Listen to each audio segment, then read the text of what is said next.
Hello मेरे बच्चों, स्वागत है अपने यूट्यूब चैनल अरविंद राज फूड कोचिंग क्लास में। चलिए बेटा स्टार्ट करेंगे आज क्लास। आज हम आपको बताएंगे क्लास 10th जो पढ़ा रहे थे से पहले इसके 2 लेक्चर मैंने अपलोड कर दिया है। यूपी बोर्ड ने जारी किया है कक्षा 10 का। यूपी बोर्ड ने जारी किया है कक्षा 10 का ये हिस्सा ही पेपर आएगा 2026 में पूछा जाएगा। तो जो लोग बेटा मेरे चैनल पर नए हैं, चैनल से जुड़ना चाहते हैं, तो मेरे चैनल को सब्सक्राइब कीजिए, साथ में बेटा बेल आइकन को जरूर प्रेस कीजिए, क्योंकि इसमें आप ही का फायदा है कि जब हम वीडियो को अपलोड करेंगे तो रैपिड फायर की तरह आपको नोटिफिकेशन मिलेगी। अगर आप पुराने स्टूडेंट हैं तो वीडियो को ज्यादा शेयर करिएगा अपने फ्रेंड सर्कल में।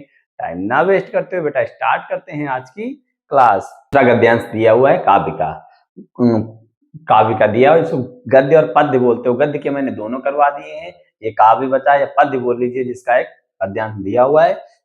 इससे पहले का मैंने करवा दिया है, ठीक है, अथवा करके लिखा, क्योंकि दो आते दो में से एक करना होता है। लेकिन हमने आपको पेपर बेटा सॉल्व करवा रहे हैं तो हमको सब पूरा तो पेपर बताना पड़ेगा ना। तो पढ़ लीजिए, देखिए पढ़ते हैं, पहले इसको पढ़ेंगे और समझेंगे किस चैप्टर से लिया गया है, तभी तुमको पता चलेगा इसके लेखक कवि कौन है, तो संदर्भ में क्या लिखा जाएगा ना बेटा। तो देखिए पढ़ते कैसे हैं। सुन सुंदर वैन सुधारस साने सयानी है जानकी जानी भली, तिरछे करे नैन तिन्हे समुझाए कछु मुस्काए चली, तुलसी ते अवसर से हैं रावे अवलोकित लोचन लहू अली, अनुराग तड़ाग में भानु उदय विकसी मंज मंजु कंच कली। ठीक है बेटा, यानी सुन सुंदर वैन, यानी सखी के सुंदर वैन को सुनकर सीता जी समझ जाती हैं कि जो ये महिलाएं हैं यहाँ की, गांव की, बहुत ही, ये महिला जो है गांव की बहुत चालाक तेज है। तो उनको तिरछे कर नयन वैन समझा, कुछ मुस्काए, कुछ समझा के और कुछ मुस्का के आगे बढ़ जाती हैं, क्योंकि वो सीता जी से किसके बारे में पूछ रही होती हैं, जो राम भगवान होते हैं और उनके भाई लक्ष्मण। तो उनसे पूछती हैं ये कौन है, आपके गोरे वाले कौन है, सांवले वाले कौन है। तो सीता जी बताती हैं कि ये तिरछे, ये मेरे यानी देवर जी हैं, और ये भुजा नेत्र तो बताती हैं उसी में ना, ये मेरे पति हैं। ठीक है, उनका नाम भी तो नहीं ले सकती हैं। ओके, तो चलिए बेटा देखा, तो ये हमको पता चल गया।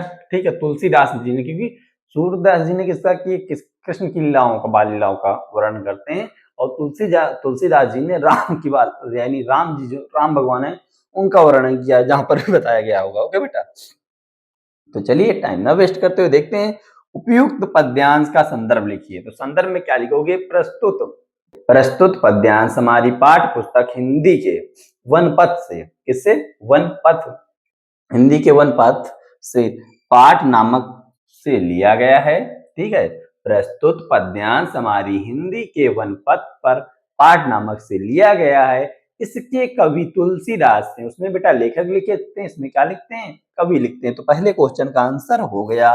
फिर है रेखांकित अंश की व्याख्या कीजिए। जो रेखांकित अंश है जिसके अंदर नीचे अंडरलाइन की गई है, उसकी वो क्या करना है, व्याख्या करनी है। लेकिन समझा देते हैं, अनुराग तराग में भानु उदय विकसे मंजुल मंजुल मंजुल कंच कली। तो देखिए रेखांकित अंशों की व्याख्या क्या नहीं, तुलसीदास जी कहते हैं उस समय सीता जी ने तिरछे निगाहों से देखकर, दिया नहीं है, तिरछे करे नयन तिन्हे समुझाए कुछ मुस्काए चली, यानी सीता जी तिरछे निगाहों से देखकर, कुछ समझाकर और कुछ मुस्कुराकर आगे बढ़ गई। इस अवसर पर सखियां अपने नेत्रों का लाभ उठाती हैं, यानी अवलोकित लोचन लाहु अली, यानी अपने नेत्रों का क्या बेटा उठाती हैं, लाभ उठा रही थी। जैसे प्रेम रूपी, जो यहाँ पे दिया अनुराग, अनुराग तड़ाग में भानु उदय, अनुराग का मतलब होता है बेटा सरोवर या तालाब में, रूपी सरोवर में सूर्य का उदय होने पर मनु रूपी सुंदर कमल कलियां खिल उठती हैं। क्या होती हैं, खिल उठी, खिल उठी हो या खिल उठती हैं। समझ आया बेटा।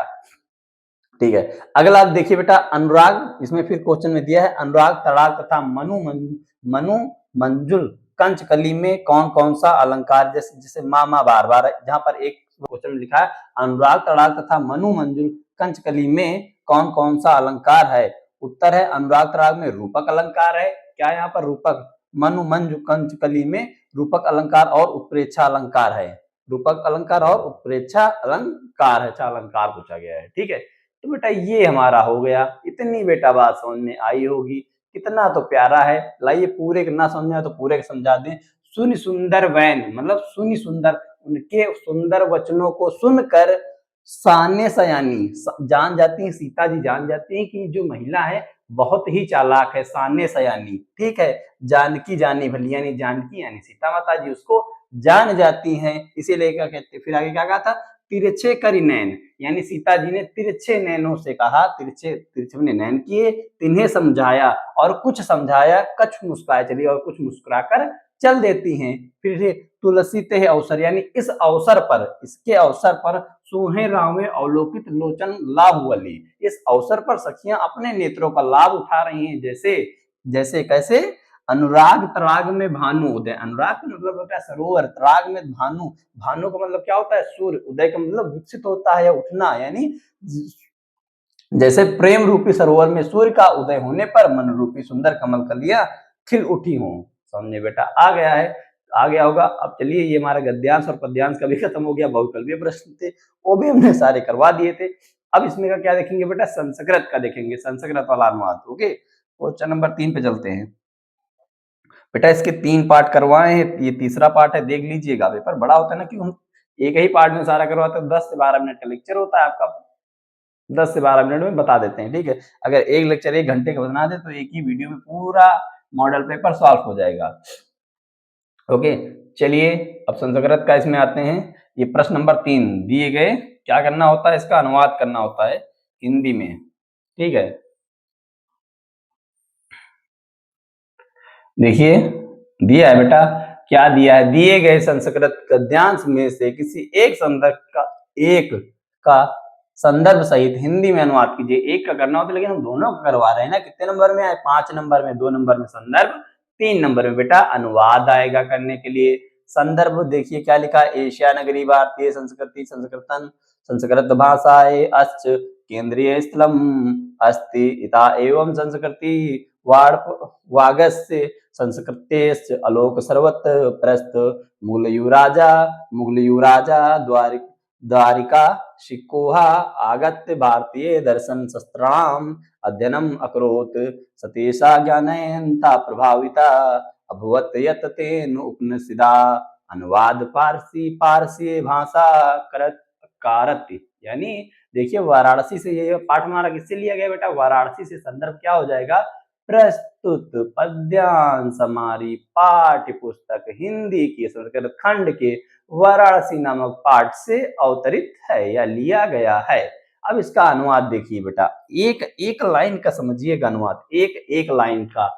ईशा, ईशा का अर्थ होता है यह, नगरी का अर्थ हो जाएगा नगरी, भारतीय संस्कृति मतलब भारतीय संस्कृत की, क्या, भारतीय संस्कृति, और संस्कृत भाषा या चा का अर्थ होता है और संस्कृत भाषा, और संस्कृत भाषा का केंद्रीय स्थलम, केंद्रीय स्थलम का मतलब केंद्र स्थल, अस्ति मतलब है।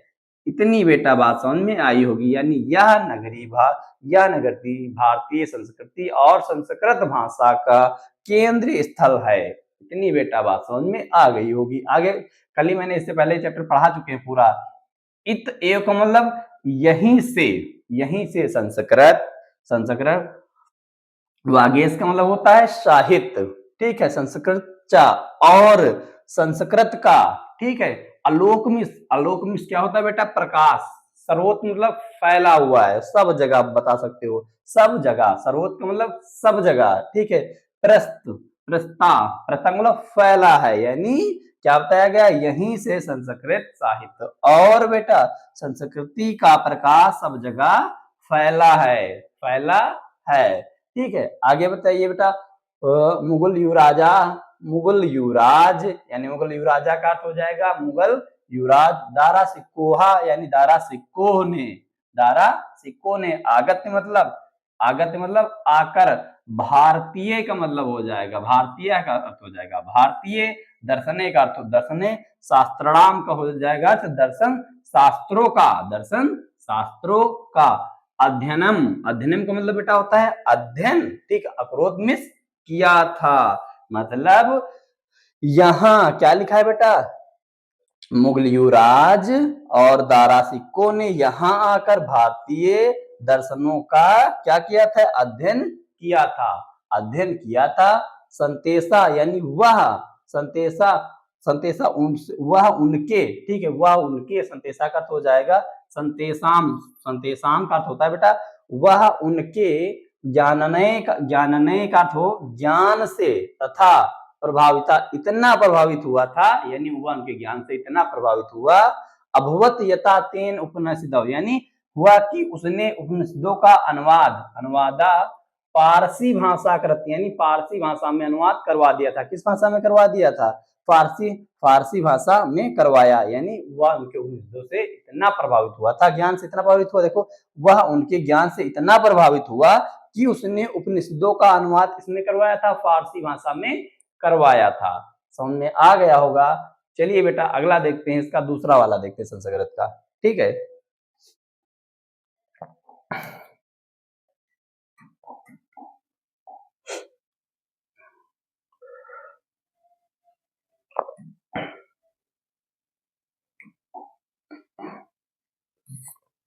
ये दिया है बेटा, इसको बताना है किस चैप्टर से ये लिया गया है, संदर्भ इसका लिखना है बेटा, फिर जाके इसका अनुवाद करना होता है। तो पढ़ लीजिए, मानव जीवन से संस्करणम संस्कृति अस्मारक पूर्वजा, मानव जीवनम संस्कृत्यो महांतम प्रेतम अकुर्वन् तो अस्मारक जीवन से संस्करणाय यान आचारण विचारण चा अदर्शन तत्र सर्वम अस्मारक संस्कृति, यानी क्या बताया गया है इसमें, यानी जो ये लिया गया है या जीवन जो बताता है, क्या बताता है, हमारे स्मारक में होता है हमारे, ठीक है, मानव जीवन, जो हमारे मानव जीवन को, ठीक है, हमारे पूर्वजों की इसमें बात की जाती है। किस वाला चैप्टर है बेटा? ये भारतीय संस्कृति का है। कौन सा? भारतीय संस्कृति का। इसका संदर्भ लिखोगे तो लिखोगे प्रस्तुत पद्यांश हमारी पाठ्य पुस्तक हिंदी खंड के संस्कृत,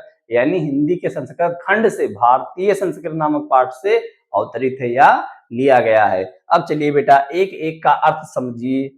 मानव का मतलब मानुष हो जाएगा या मानव, जीवनस का मतलब जीवन, संस्करणम का मतलब संस्कृत को करने वाले या संस्कृत ना, संस्कृत लिख सकते हो, या परिष्कृत करने के लिए, ठीक है, परिष्कृत करने के लिए, संस्करण मतलब परिष्कृत करने के लिए, संस्करणम संस्कृति, यानी बहुत से प्रयास किए, यानी ठीक है, अस्मारक पूर्वजा, यानी हम, अब इसका देखो कैसे अर्थ लिखेंगे, स्मारक में हमारे पूर्वजा में पूर्वजों ने, यानी हमारे पूर्वजों ने मानव जीवन को, इसको मानव जीवन को संस्कृत कराने के लिए बहुत सारे प्रयत्न किए, यानी बहुत सारे संस्करणम का मतलब प्रयत्न किए संस्कृत के, यानी बहुत सारे प्रयत्न किए। समझ लीजिए बेटा, समझ में आ जाएगा, ठीक है, बहुत सारे प्रयत्न किए। मानव जीवनम संस्कृतो महानतम प्रयत्न, यानी महानतम यानी बहुत सारे प्रयत्न किए, अग्रहण मतलब किए, अग्रहण का मतलब किए, तो स्मारक, क्या? तो स्मारक, तो हमारे जीवन से मतलब जीवन, तो हमारे जीवन को संस्करणाय का मतलब परिष्कृत करने के लिए, परिष्कृत करने के लिए, यान मतलब उन्होंने, आचारण विचारण यानी आचारों और विचारों का, आचारों और विचारों का, चा का मतलब होता है और, ठीक है, आदर्शन का मतलब दिखाया, ठीक है, आदर्शन का अर्थ क्या हो जाएगा? दिखाया। तथा का अर्थ हो जाएगा वह, सर्वोम का मतलब सब, वो सब, यानी वह सब, स्मारक यानी हमारी संस्कृति है। समझ में आया बेटा? तो हमारे जीवन को परिष्कृत करने के लिए उन्होंने जो भी आचार विचार दिखाए, वह सब हमारी क्या है बेटा? संस्कृति है, ठीक है, जो आचार विचार दिखाए वो सब क्या है हमारी बेटा? संस्कृति है। तो बेटा समझ में आ गया होगा, नहीं समझ में आया तो चलिए एक बार और बता देते हैं, फिर से पढ़ते हैं। देखिए, मानव का अर्थ हो जाएगा मानव, जीवन का अर्थ हो जाएगा जीवन, संस्कार मतलब संस्कृत का क्या हमने बताया बेटा? परिष्कृत करने के लिए, यानी परिष्कृत करने के लिए, संस्कृति का अर्थ हो जाएगा संस्कृत, स्मारक माने हमारे पूर्वजों, मतलब पूर्वजों ने, यानी हमारे पूर्वजों ने मानव जीवन को परिष्कृत करने के लिए, परिष्कृत करने के लिए, ठीक है, मानव जीवन संस्कृति महान प्रयत्न, क्या? यानी बहुत महान का मतलब बहुत, प्रयत्न मतलब प्रयत्न, अकरण का मतलब किए, यानी करने के लिए बहुत प्रयत्न किए या बहुत प्रयास किए, क्या किए? बहुत प्रयास किए। तो स्मारक यानी तो हमारे जीवनस्य का मतलब जीवन, संक्राय का मतलब परिष्कृत करने के लिए, ठीक है, यान या के लिए, आचारण विचार मतलब आचारों और विचारों का, आचारण विचारण चा का अर्थ होता है और, आचार का मतलब आचारण का मतलब आचार, विचारण का मतलब हो जाएगा विचार, आदर्शन का मतलब दिखाया, तथा का अर्थ हो जाएगा वाह, तथा सर्वम सर्वम का मतलब सब, अस्मारम हमारे संस्कृति है। तो फिर क्या बताया गया, तो हमारे जीवन को परिष्कृत करने के लिए उन्होंने जो भी आचार विचार दिखाए वह सब क्या है हमारी बेटा, संस्कृति है, ठीक है, वह सब क्या है हमारी संस्कृति है बेटा। अगर ये हमारी क्लास अच्छी लगती है तो वीडियो को लाइक कीजिएगा, चैनल पर पहली बार आए तो सब्सक्राइब कीजिएगा, साथ में हमें कमेंट कर जरूर बताएं आपको वीडियो कैसी लगी। तो बेटा मिलते हैं नेक्स्ट क्लास में, वीडियो देखने के लिए धन्यवाद, thanks for watching this video.